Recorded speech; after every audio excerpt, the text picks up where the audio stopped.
अस्सलाम वालेकुम स्टूडेंट्स, मेरा नाम है मोहम्मद यूसुफ और आप देख रहे हैं मेरा यूट्यूब चैनल मिस्टर ट्यूटर। आज मैं आपको अपनी इस वीडियो में बेसिक अकाउंटिंग टर्म नंबर 32 जो कि है डेप्रिसिएशन के बारे में बताऊंगा। तो आइए स्टार्ट करते हैं।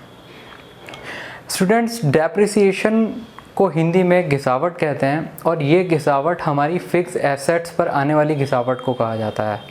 अकाउंटिंग टर्म में डेप्रिसिएशन जब हम अपनी फ़िक्स एसेट्स को अपने बिज़नेस के अंदर प्रोडक्शंस वगैरह के लिए, सर्विसेज को अंजाम देने के लिए यूज़ करते हैं तो उनके ऊपर जो उनकी वैल्यू में एक गिरावट आती है उसको डेप्रिसिएशन का नाम दिया जाता है। इसको हम फाइनेंशियल ईयर के एंड में गवर्नमेंट के ज़रिए बताए गए रेट्स पर चार्ज करते हैं।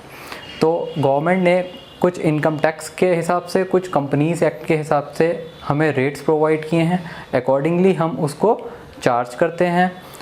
डिपेंड करता है इसकी यूसेज पर, कुछ यूसेज की वजह से इसके ऊपर घिसावट हम चार्ज करते हैं या फिर कोई ऐसा जो अनसर्टेन कोई एक्सीडेंट या इंसिडेंट हो जाता है उसके अकॉर्डिंग भी हमें इस पर कभी कभी डेप्रिसिएशन चार्ज करना पड़ जाता है।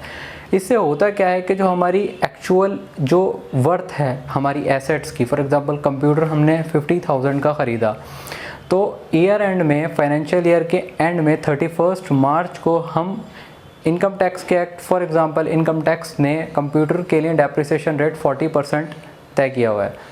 ऐसे ही जब 40% अगर हमने उसको साल के शुरू में ही परचेज़ कर लिया था तो हमने पूरे साल जितना भी उसको यूज़ किया उसके हिसाब से 40% हम पर एनम उस पर चार्ज कर देंगे।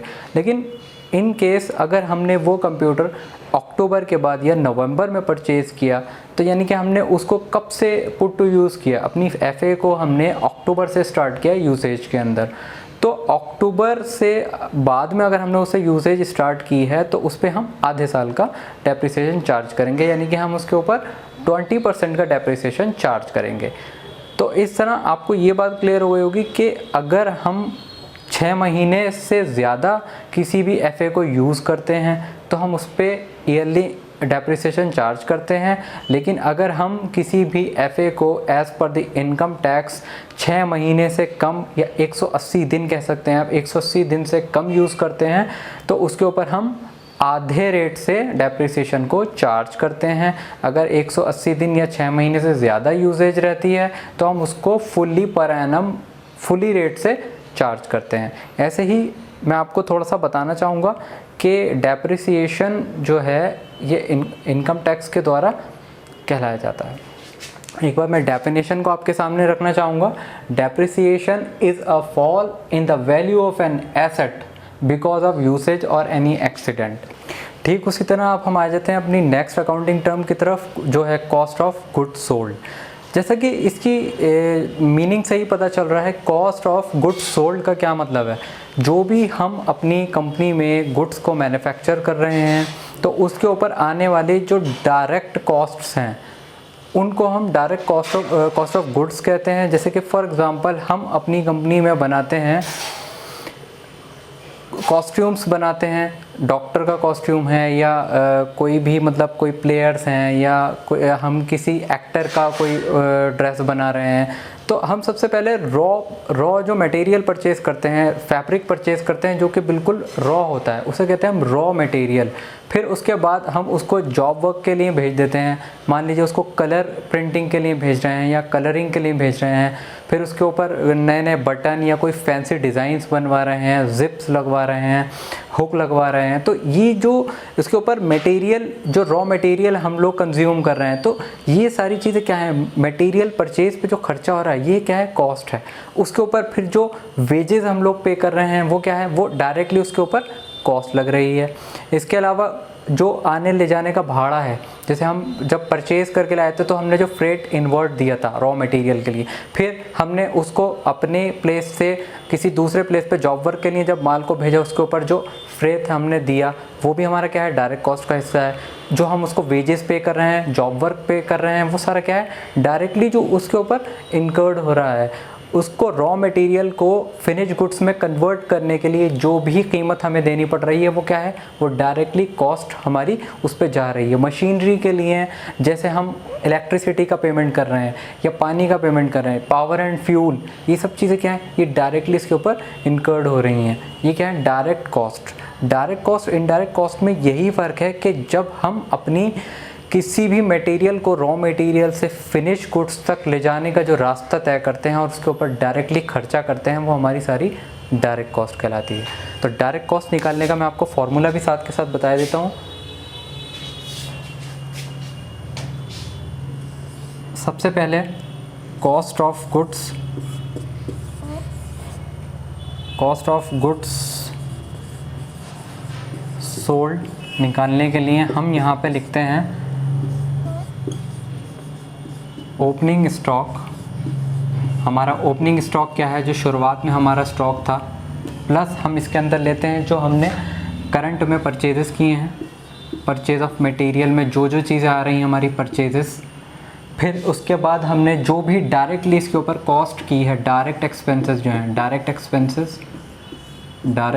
Expenses incurred. मैंने आपको बता ही दिया है डायरेक्ट एक्सपेंसेस में आपकी क्या क्या चीज़ें आ जाएंगी, जैसे वेजेस है, इलेक्ट्रिसिटी का खर्चा है, फ्रेट इनवर्ड है, परचेज ऑफ मटेरियल्स हैं, ये सारी चीज़ें क्या हैं। फिर इसमें से हम लेस करते हैं जो हमारा क्लोजिंग स्टॉक है उसको। तो इस तरह हमें क्या हम लोग फाइंड कर पाते हैं, कॉस्ट ऑफ गुड्स सोल्ड। मैं आपको इसकी डेफिनेशन एक बार यहाँ से पढ़कर बताता हूँ। Cost of goods sold is the direct costs of the goods और सर्विसेज सोल्ड। इसी तरह अब हम बढ़ते हैं अपनी अगली अकाउंटिंग टर्म की तरफ, जो कि है बैड डेट्स। जब हम बिज़नेस में अपनी सेल्स इशू करते हैं, सेल्स इनवॉइसेस को इशू करते हैं, वो हमारा सर्विसेज के लिए भी हो सकता है या हमारी गुड्स के लिए भी हो सकता है। अगर हम ट्रेडिंग कंसर्न है तो हम सर्विसेज या गुड्स कुछ भी मतलब हम सेल आउट करते हैं, तो जिनको हम सेल्स कर रहे हैं, जिनको हम अपना सेल्स इनवॉइस इशू कर रहे हैं, वो हमारे क्या हैं, सन्ड्री डेटर्स कहलाते हैं, और हम उनके लिए सन्ड्री क्रेडिटर्स कहलाते हैं। सन्ड्री डेटर्स एक करंट एसेट्स होती है जिनसे हमें पैसा आना है, जो हम इनवॉइसेस इशू कर रहे हैं उसके अगेंस्ट, और वो उनके लिए जो हम सेल्स कर रहे हैं वो परचेजेस है, परचेजेस वो बायर्स हैं हमारे, और उनके लिए हम क्रेडिटर्स हैं। तो ये जो हम उन्हें सेल्स इनवॉइसेस इशू कर रहे हैं वो एक तरीके से बीआर भी कहा जाता है। बीआर मींस बिल्स रिसीवेबल, ये हमारी करंट एसेट्स होती हैं, इनके अगेंस्ट हमें पैसा आना है, जो भी हमारे बीच क्रेडिट लिमिट्स या टर्म्स तय हुई हैं उसकी बुनियाद पे।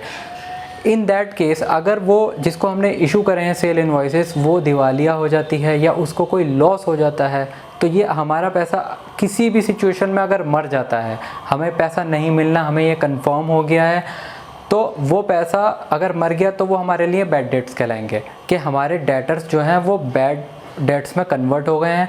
बैड डेट्स क्योंकि बिज़नेस का एक लॉस है, इसलिए हम एक खर्चा है, इसीलिए हम उसको प्रॉफिट एंड लॉस स्टेटमेंट जो होता है हमारी, तो उसकी हम डेबिट साइड में शो करते हैं as a bad debts expense के नाम से। जनरलाइज करेंगे तो आपकी एंट्री कुछ इस तरह होती है, बैड डेट्स अकाउंट डेबिट करते हैं हम और सन्ड्री डेटर्स को क्रेडिट कर देते हैं। इस तरह वो जो हमारा डेबिट बैलेंस हमारे सन्ड्री डेटर्स का खड़ा हुआ था, जो हमें बार बार दिख रहा था कि ये हमें रिसीव होगा, बट वो नहीं होना, इसलिए हम उसको बैड डेट्स में ट्रीट करते हैं। अगर मैं आपको इसको थोड़ा सा एक एग्जाम्पल के थ्रू समझाना चाहूँ तो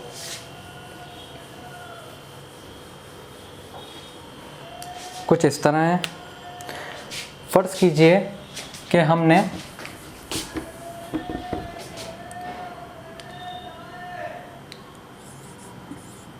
गुड्स सोल्ड करी ऑफ ₹50,000 टू मिस्टर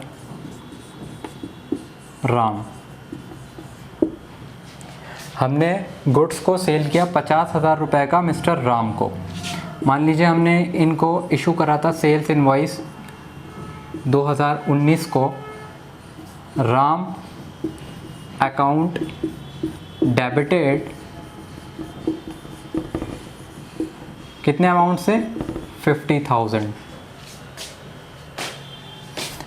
और इनको कर दिया था हमने टू सेल्स अकाउंट, क्योंकि सेल हमेशा क्रेडिट होती है, क्रेडिटेड 50,000 से। अब इनके बीच और हमारे बीच जो मुआहदा हुआ था कि वो 15 तारीख तक हमें इसकी पेमेंट लास्ट कर दी जाएगी, बट किसी कारण उनको बिज़नेस में ऐसा लॉस हो गया कि उन्होंने हमें 15 दिन के अंदर भी पेमेंट नहीं दी। तो इस केस में क्या होगा कि हमें ये भी क्लियर हो गया कि इनसे पैसा नहीं आना, ये अब हमारे बैड डेट्स में हो चुके हैं कन्वर्ट। तो अब हम इसकी एंट्री, ये जो डेबिट बैलेंस अब हमारी बुक्स में खड़ा हुआ है, इसको कैसे कन्वर्ट करेंगे? Bad debts Ram account debited to Ram account credit. तो इस तरह जो ये डेबिट बैलेंस बुक्स के अंदर खड़ा हुआ था ये क्रेडिट हो गया और ये नील हो जाएगा। तो आपको उम्मीद है कि समझ आ गया होगा कि ये बैड डेट्स क्या होते हैं। हमारे जो हमारे डेटर्स हैं, अगर हमें उनसे पैसा मिलने की उम्मीद ख़त्म हो जाती है, हमें पता चल जाता है कि वो इंसॉल्वेंट हो गए हैं, दिवालिया हो गए हैं, उनके पास देने के लिए कोई अमाउंट नहीं बचा, तो हम उसको बैड डेट्स का ट्रीटमेंट इस तरह करते हैं, बैड डेट्स खर्चा मानकर। अब हम चलते हैं अपनी नेक्स्ट अकाउंटिंग टर्म की तरफ, जो कि है इंसॉल्वेंट। इंसॉल्वेंट का मतलब होता है किसी भी कारोबारी का दिवाला निकल जाना। जब कोई भी बिजनेसमैन अपनी लायबिलिटीज़ को, अपने जो डेट्स हैं, जो उसके लोन्स और बोरोइंग्स हैं, उनको पे करने की पोजीशन में नहीं होता, तो वो दिवालिया कहलाता है। उसको वो दिवालिया डिक्लेयर कर दिया जाता है। फ़र्ज़ कीजिए कि उसने बैंक से लोन लिए हुए थे, बहुत सारे पर्सनल लोन, बिज़नेस लोन, फलाने ढिमाके गाड़ियों के लोन, और उसके जो भी सन्ड्री क्रेडिटर्स हैं, जो अदर लायबिलिटीज़ हैं, वो उनको पे ही नहीं कर पा रहा। उसकी एसेट्स जो हैं उसकी लायबिलिटीज़ से कम हो गई हैं, लायबिलिटीज़ इतनी बढ़ गई हैं कि अब उसको अपनी उसको अपनी करंट एसेट्स को बेच करके उनकी पेमेंट्स करनी पड़ रही है। तो ऐसे में क्या होता है कि जो भी, जैसे फ़र्ज़ कीजिए उसने जो बैंक से लोन लिए हुए थे, तो वो कुछ मॉर्गेज वगैरह रख के अगर लिए हुए थे, तो ऐसी हालत में उसकी सारी एसेट्स जब्त कर लेगा बैंक, और जो भी उससे लोगों को हासिल हो सकेगा वो उसकी एसेट्स को ले करके अपना अज़ाला पूरा करेंगे। तो ये पोजीशन होती है किसी इंसॉल्वेंट की। डेफिनेशन के थ्रू एक बार समझिएगा। इंसॉल्वेंट इज़ अ पर्सन और एंटरप्राइज। कोई भी इंडिविजुअल पर्सन है तो इसके लिए कहा गया है कोई इंडिविजुअल प्रोप्राइटरशिप चला रहा है, या कोई एंटरप्राइजेस, कोई फर्म है जो which is not in position, अपनी पोजीशन में नहीं है टू पे इट्स डेट। जैसा कि मैंने आपको इंसॉल्वेंट के बारे में बताया, ठीक उसी तरह सॉल्वेंट बिल्कुल उसके अगेंस्ट होगा। कोई भी पर्सन या एंटरप्राइजेस जो अपनी डेट और अपनी पेमेंट्स को पे करने के पोजीशन में होता है, उसको हम इंसॉल्वेंट का नाम देते हैं। जिसकी एसेट्स उसकी लायबिलिटीज़ से ज़्यादा होती है, और जो अपने लोन्स, वो चाहे बैंक लोन हो, चाहे फैमिली लोन हो, चाहे फ्रेंडली लोन हो, और अपने ख़र्चों को, अपनी अदर लायबिलिटीज़ को पेमेंट करने की पोजीशन में होता है, वो सॉल्वेंट कहलाता है। डेफिनेशन के थ्रू एक बार समझेंगे। सॉल्वेंट इज़ अ पर्सन और enterprise which is in a position to pay its debt. उसके बाद मैं आपको बताऊंगा बुक वैल्यू के बारे में। देखिए, बुक वैल्यू क्या होती है? बुक वैल्यू वो वैल्यू होती है जिस वैल्यू पर कोई भी आइटम अपनी बुक्स ऑफ अकाउंट्स में हम लोग रिकॉर्ड करते हैं, फाइनेंशियल स्टेटमेंट्स के अंदर हम उसको शो करते हैं। जैसे कि हमने फॉर एग्जांपल कंप्यूटर को परचेज़ किया, 50,000 का परचेज़ किया। अब 50,000 प्लस GST रखकर उसका अमाउंट हमारे पास आया। तो 50,000 पे फॉर एग्ज़ाम्पल फ़र्ज़ कीजिए आप 18% या 28% GST लगा, तो CGST SGST में 14% और 14% चला जाएगा। और एक्सक्लूडिंग जो अमाउंट है हमारा 50,000 बिफोर GST, वो उस वैल्यू से हम बुक्स के अंदर कंप्यूटर की वैल्यू को रिकॉर्ड करेंगे। तो ये जो देखिए, जैसे कि 50,000 प्लस 18%, यहाँ पे फ़र्ज़ कीजिए जो भी रकम आई, ये आ गया इंक्लूडिंग GST। इस अमाउंट से तो हम वेंडर को पेमेंट करेंगे। ये अमाउंट हमारा, क्योंकि हमारी एक इनपुट जो है क्रेडिट रेज हो जाता है GST के अंदर, ये हमें इनपुट में हमें बेनिफिट मिल जाएगा, जो कि ड्यूटीज़ एंड टैक्सेस के अंदर बैलेंस शीट की लेफ़्ट हैंड साइड पे हम लोग शो करेंगे। ये जो 50,000 का जो अमाउंट है, जो एक्सक्लूडिंग जीएसटी है, बिफोर जीएसटी है, इस अमाउंट से हम कंप्यूटर की वैल्यू को रिकॉर्ड करेंगे। तो ये क्या कहलाए 50,000? बुक वैल्यू ऑफ कंप्यूटर, जिस वैल्यू पे हम कंप्यूटर की वर्थ को उसमें फाइनेंशियल्स के अंदर शो कर रहे हैं। बुक वैल्यू की डेफिनेशन को देखेंगे। This is the amount at which an item appears in the books of accounts and financial statements. कोई भी आइटम जिस वैल्यू पर हम लोग बुक्स ऑफ अकाउंट्स में दिखाते हैं या फाइनेंशियल स्टेटमेंट में हम उसको रिकॉर्ड करते हैं, वो हमारी क्या होती है? बुक वैल्यू होती है। अगली और आखिरी टर्म है बैलेंस शीट, जिसके लिए सारी हम लोग कोशिशें कर रहे हैं चीज़ों को समझने की। शुरू से लेकर आखिर तक कहानी कहाँ आके ख़त्म होती है? अकाउंट्स में बैलेंस शीट पर। बैलेंस शीट एक ऐसा ज़रिया है, एक ऐसा हमारे लिए एक ऐसा रास्ता है जो किसी भी बिज़नेस की हमें आखिरी हकीकत को बयान करती है। जैसे फॉर एग्ज़ाम्पल कोई भी बिज़नेसमैन कोई बिज़नेस स्टार्ट करता है तो उसकी शुरुआती जो सरगर्मियाँ हैं, जो प्रिलिमिनरी एक्टिविटीज़ हैं, वहाँ से लेकर at the end of the financial year उसकी क्या पोजीशन रही, क्या एसेट्स रहीं, क्या लायबिलिटीज़ रहीं, क्या उसकी कैपिटल में इंक्रीमेंट्स हुए, क्या रिज़र्व बढ़े घटे, क्या पेबल्स की पोजीशन है, क्या एसेट्स में डेटर्स की पोजीशन है, क्या कैश इन हैंड है, क्या बैंक हमारा कह रहा है, क्या हमारे प्रीपेड एक्सपेंसेस हैं, क्या हमारी एफए आफ्टर डेप्रिसिएशन डब्ल्यूडीवी पे क्या शो कर रही हैं। इतने सारे सवाल किसी भी बिजनेसमैन के लिए कहाँ आके ख़त्म हो जाते हैं? बैलेंस शीट पर। कोई भी इन्वेस्टर किसी भी कंपनी में, बड़ी कंपनी में इन्वेस्टमेंट करने के लिए उसकी क्या देखता है? बैलेंस शीट देखता है कि उसकी बैलेंस शीट में एसेट्स कितनी हैं, उसकी इन्वेस्टमेंट्स क्या क्या हैं, उसकी रिज़र्व्स कैसे हैं, उसकी क्या सूरत हाल है बिज़नेस की। तो अब मैं आपको बताऊंगा इसकी डेफिनेशन के बारे में, जिसको हम कहते हैं balance sheet. Balance sheet it is a statement of the financial position of an individual. Balance sheet individual की भी होती है, बैलेंस शीट किसी बड़ी कंपनी की भी हो सकती है, किसी मिडिल क्लास कंपनी की भी हो सकती है। सब अपने लेवल पे अपनी बैलेंस शीट को बना सकते हैं।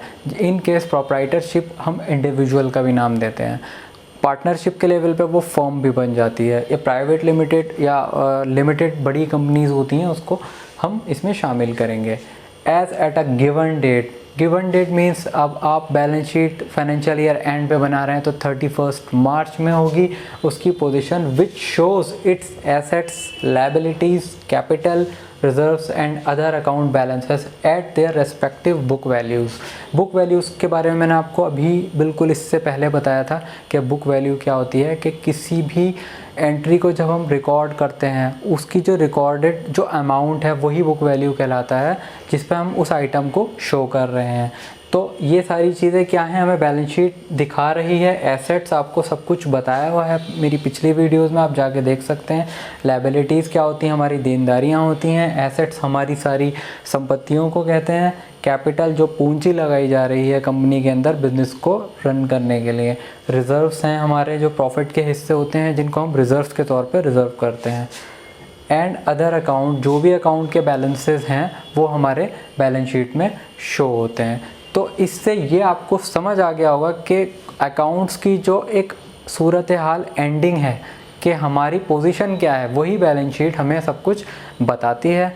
तो इस तरह स्टूडेंट्स मेरी ये वीडियो यहाँ पे ख़त्म होती है। उम्मीद है आपको वीडियो पसंद आया होगा। अगर आपको मेरा ये वीडियो पसंद आया तो प्लीज़ मिस्टर ट्यूटर को आप सब्सक्राइब करना नहीं भूलिएगा। टाइमली नोटिफिकेशंस के लिए बेल आइकन को ज़रूर दबाइएगा। मैं मिलूँगा आपको अपनी नेक्स्ट वीडियो के साथ बहुत जल्द। तब तक के लिए अपना ख्याल रखिएगा। खुदा हाफ़िज़।